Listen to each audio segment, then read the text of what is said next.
but I really am really passionate about the idea of manifesting versus creating. We're going into a higher consciousness as a collective in the world, and people aren't quite understanding what that actually means. So everybody's out there posting on social media the affirmations and this, I'm manifesting this, I'm manifesting that, and da da da da, and it's just baloney, right? You just see your Facebook page, for me, because my business is social media, is just inundated with all these people manifesting things, right? And it just irritates me because it's people who really are learning how to be more spiritual are going about it the wrong way. And then it causes distrust in the process and in God and in spirit, because I'm like, well, I'm manifesting and I'm doing everything I'm supposed to be doing, but I'm not getting any results. Why? Right? Why do we not get results? So I'm going to start with a story of a woman who has been following me on social media for quite some time. She lives out in the UK, and I saw her post on her Facebook page that she was really worried because she lost her house and had to move into a refuge with her 2-year-old son, and she was really scared about it. And I opened up the comments, and there's just all these comments of people giving her just a bunch of really crappy advice, right? And so I sent her a message and said, hey, let's hop on a call. Let me see if I can help you create a plan so you can start getting into a new house. And so, of course, she took me up on that. We get on the phone and we're talking, and she's like, you know, I'm giving her all this advice, and she's like, you know what, Mandy, I really appreciate the advice that you're giving me, because everybody keeps on telling me all I need to do is ask, believe, receive. This woman sent me a message, said all I have to do is ask, believe, and receive, and in 21 days, I will get my house. I'm like, are you freaking kidding me? You're going to manifest a house in 21 days? You know, like, I've been manifesting moving to California for years, and I'm still here in Arizona, right? But you can manifest an entire house in 21 days just because you ask, you believe in it, and you receive it. That's not true. There's so many layers to manifesting. Years and years ago, when I first was introduced to the movie The Secret, right? I watched The Secret, I'm sitting on my couch, and I'm watching this, I'm like, oh my gosh, that's all I have to do? You know, you see the vision of that guy sitting in his recliner, just dreaming of driving this Ferrari, and all of a sudden this Ferrari just pops up on the side of his recliner, right? And all you have to do is, if you want this soulmate, all you have to do is write down on a piece of paper everything that you want, and all of a sudden the man of your dreams is going to come walking through that front door and you can have it, right? I was like, oh my gosh, this is awesome. Like, why was I never introduced to this before, right? I swear, I got up, I got a piece of paper, I'm on my couch, I am writing down the list, because at the time that's what I wanted, was my soulmate, so I'm writing down all the qualities that I want. I was like, all right, I folded that list, I tucked it away, and every single time I dated somebody, I looked at that list and I was checking off to see if I had every single quality on that list, right? Because that's what I thought, that's all that mattered, right? And at the end of the day, I still didn't have my soulmate. It was breakup after breakup after breakup. I still didn't have that magical check that they said was going to appear, because I dreamt that, okay, this check is going to magically appear in my mailbox, just like they said in the movie, right? Every day I would check the mail, there would be no check in the mailbox. Why? Why is it not enough to just say over and over and over and over in our head that all I have to do is say this one affirmation? All I have to do is just believe it so deeply. All I have to do is sit in my couch and visualize the outcome, and I'm going to get everything that it is that I want. Why does that not work? It doesn't work because we can only attract things that are on the same vibrational frequency as us. If we are not in the right vibration to receive what it is that we want, we'll never get it. It would be so nice if that's how easy it is that you just say an affirmation. I got into this kind of Facebook war with this woman because there was somebody posted something, and it was a really serious situation. Everybody was giving her all these affirmations. Oh no, she asked for an affirmation to get out of a crappy situation, and everybody's giving her all these affirmations. Like, affirmations don't work like that. Your brain's not dumb, right? Our brains are genius. Your brains know when you're lying, right? If you've only made $3,000 a month your entire life, and you say an affirmation, I'm a millionaire, 100,000 different times, you will never become a millionaire, because your brain knows you're not a millionaire. Your brain knows that you're struggling to pay the bills. Your brains know every single time you go to the grocery store and you're afraid to give out your credit card because you're afraid to spend the groceries. Your brain knows you're not a millionaire. Your brain will not accept that affirmation. Right? So I'm going to put that onto the back burner, and I'll teach you how to make affirmations work for you later. So we'll set that off to the side, right? So anyway, so this woman is trying to tell me that, yeah, affirmations just work. They don't, right? Does anybody just like set an affirmation, a big goal, and then it just like all of a sudden one day it worked, right? It hasn't never worked for me, and trust me, right? If I could find a shortcut, I would do it, right? Because I would be a lot richer if I could find a shortcut. But you can't, right? So when it comes to vibration, right? If those things worked, everybody would have everything on the planet that they ever desired, ever asked for, right? But it doesn't. There's a reason why only 5% of the world has most of the money and the 95% of us struggle, right? Because they mastered taking action, okay? They've mastered taking action. They've mastered not making excuses. They've mastered not getting in their own way. That's why the 5% are up here and the 95% are down there, because the 95% we've got excuse after excuse after excuse after excuse. Right? We've all heard like the professional athletes that say we visualize, winning. They don't visualize winning. They sit there in a meditative state, visualizing the actions they're going to take to win. They don't just sit there and visualize winning. Every successful person says that. Every successful person is like, we visualize how the game is going to be played out. They visualize the action. And then they take the action, and then they get the results. That's creating. Creating is actually doing something, right? Vibration, again, we can only get something back that's at the same vibration as we are in, okay? We can only, so we are light beings of vibration. Our energy is out here and it flows. And the universe is like, all right, we're going to match that back and give it back to you in return, okay? That's how that works. That's how we're a magnet. We all know, like when we've gone to like a party or a crowded room or something, and there's like that one or two people whose energy just kind of radiates. You know who the most popular person and the richest person are in the room instantly. You don't know anybody in the room. You just walk in the room and you already know, because you feel that vibration. You feel that energy. You also can feel if you've gone into a room and you're just like, oh, heck, I don't like this. I'm out of here, right? You can feel it. Right? Everything is energy, right? So we can feel it, we exude it. So it's really important to get at a higher vibration so we can start attracting what it is that we want back in life, right? The second thing is frequency, right? Vibration and frequency. I know a lot of people combine the two. They're not the same thing. They're not even close to the same thing. They're completely separate entities, right? Our vibration is what we send out to the universe. The universe says, okay, here, you can have this, right? Frequency is the way we see things. It's measured by the amount of action we take. You can only raise your frequency with conscious and intentional effort. You can only raise your frequency by breaking through the threshold of fear, right? You cannot raise your frequency without the first step is breaking through the fear, right? And saying, yes, Lord, I am committed, right? Then there's this icky feeling right here where the universe says, really? How committed are you really, right? I want you to prove to me that you really, really want this, right? So that everything that was down here comes right back up in this like little icky area. This area sucks, right? So then here it is right here, and it's like all this other stuff comes back, and you're just getting this huge beating, right? And it's like, oh my gosh, yes, I'm committed, I'm gonna do it. Then you break open to the next frequency. That's where the magic is, right? The problem is most people say, hey, I'm committed, and then you get into the icky feeling, right? And it's like, oh, I just can't do this. And they go back to the other end. And that's why people don't get the results that they want in life, because they keep on saying, no, I just can't do this. I'm doing all this work and nothing's happening.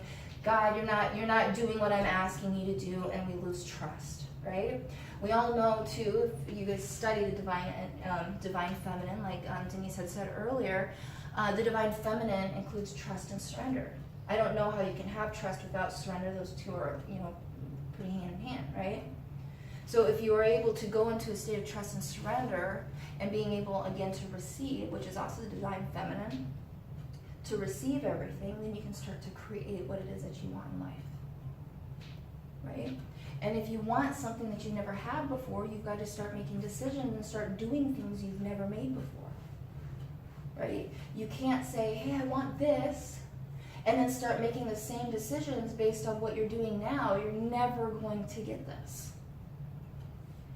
Years and years ago, I started studying Kabbalah, and at the first meeting of the Kabbalah, they said 99% of the magic happens out here, but most of us live right here, right? And all of the magic is out here. And I didn't quite understand what they meant by that at that time. That was when my soul was seeking some kind of spiritual journey.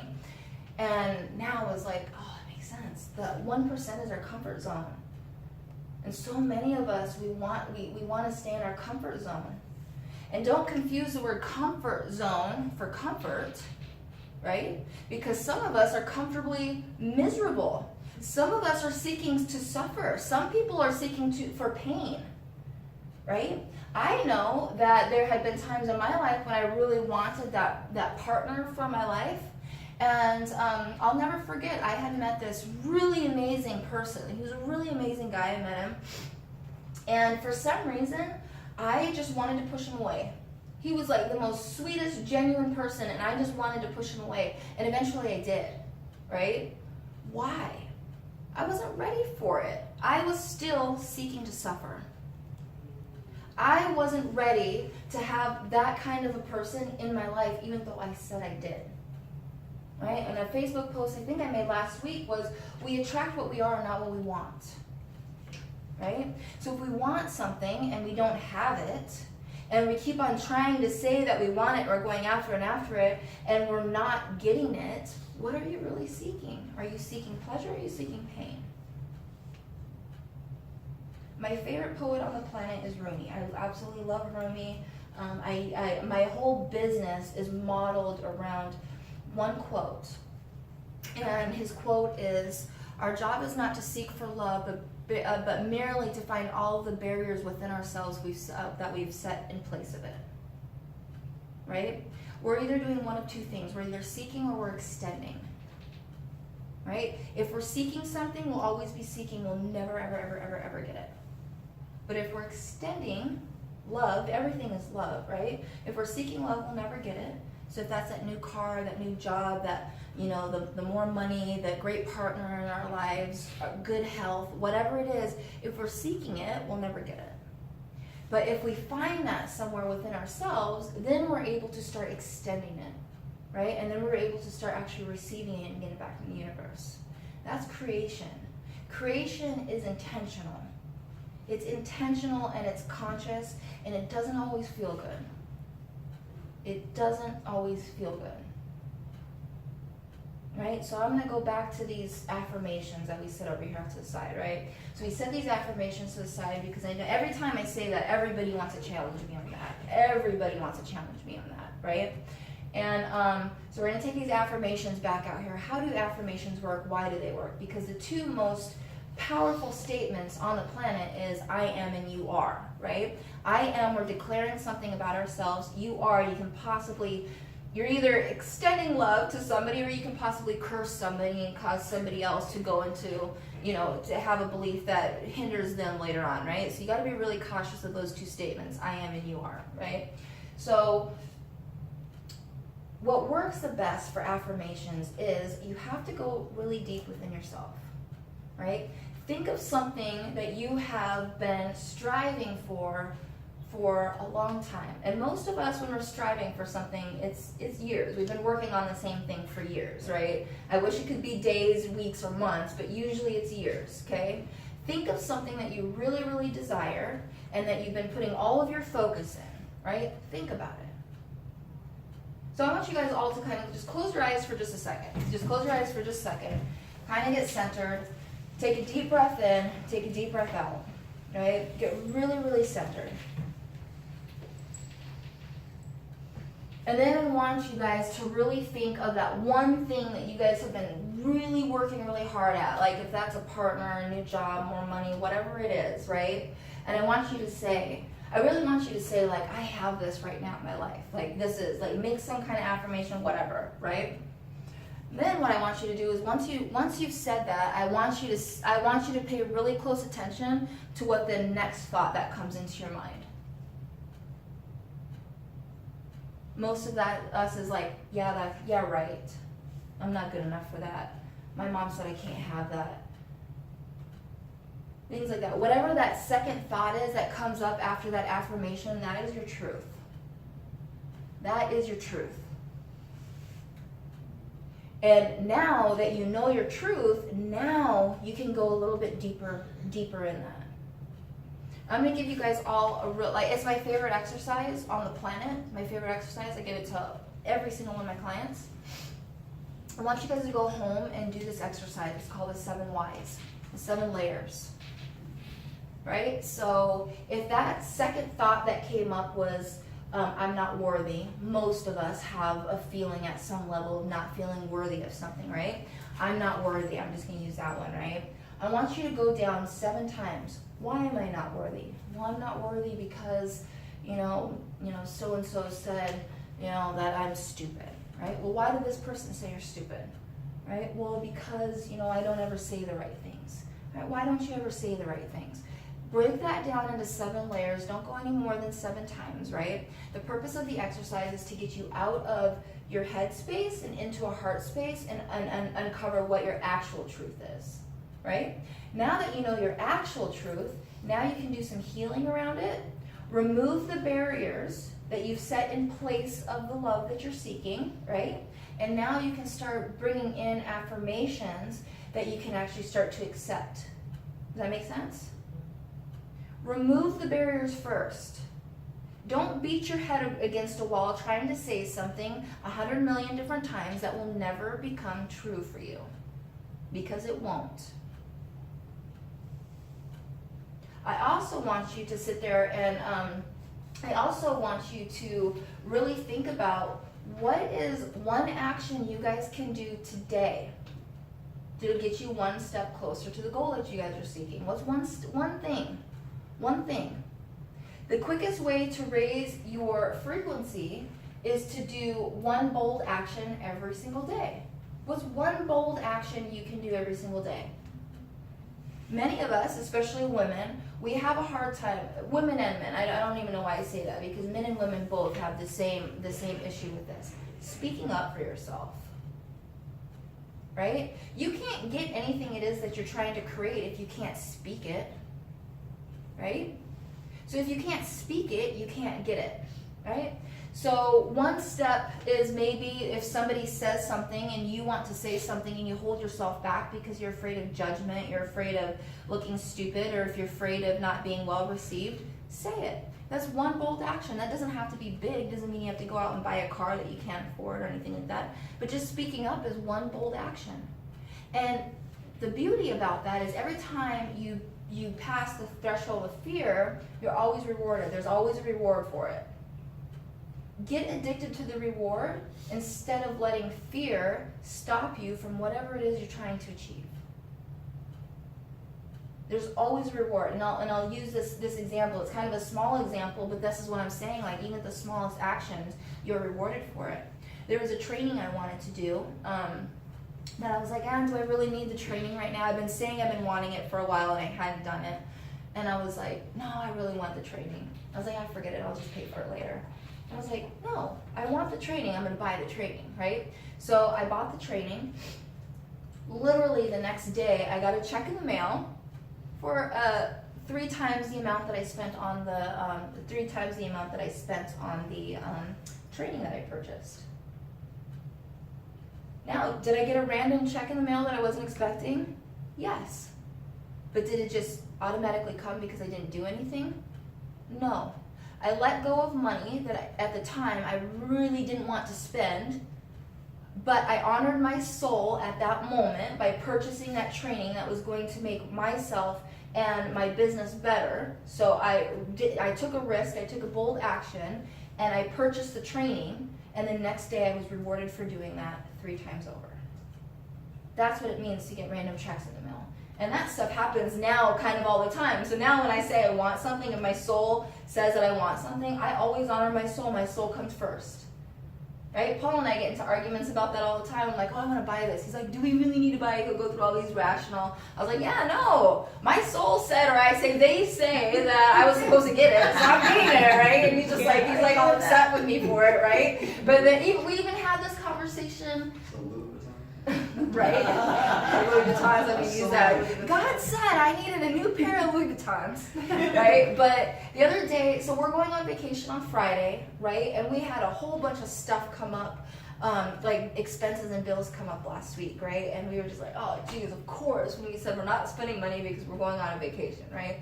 And so we're kind of going through all these expenses and all this kind of stuff, and then we're in bed, and Paul was saying stuff. I was like, you know what? Like, everything about this vacation, like the crazy circumstances, everything kind of lined up, right? Everything kind of lined up. I was like, God said we're supposed to go on this vacation, so the money's gonna come. Like, we don't need to worry about all these extra bills that came in that we weren't expecting, right? We'll pay the bills, and the money's gonna come, right? That happened 2 days ago, and we already, out of the blue, got $500 because I just said, I'm trusting, right? So I got a client yesterday. It was just like a 1 hour consultation, but she's actually going to go with me for a few more months. So not only did I get that immediate, money for that 1 hour consult that she wanted with me, but then now we're going to be talking next week about putting her into a program with me for several months, right? So trust. Let go, be bold, start taking decisions, get really clear about what it is that you want and why you want it. You got to make sure that your why is bigger than the obstacles that you set in place with it. So at the end of the day, when life gets in the way, and life always, always, always gets in the way, that you always see your why, it's always bigger than all the crap that's in place of it. So anyway, so thank you so much for sharing that, and I'll open up if you guys have any questions or anything, but anyways, I hope that was helpful.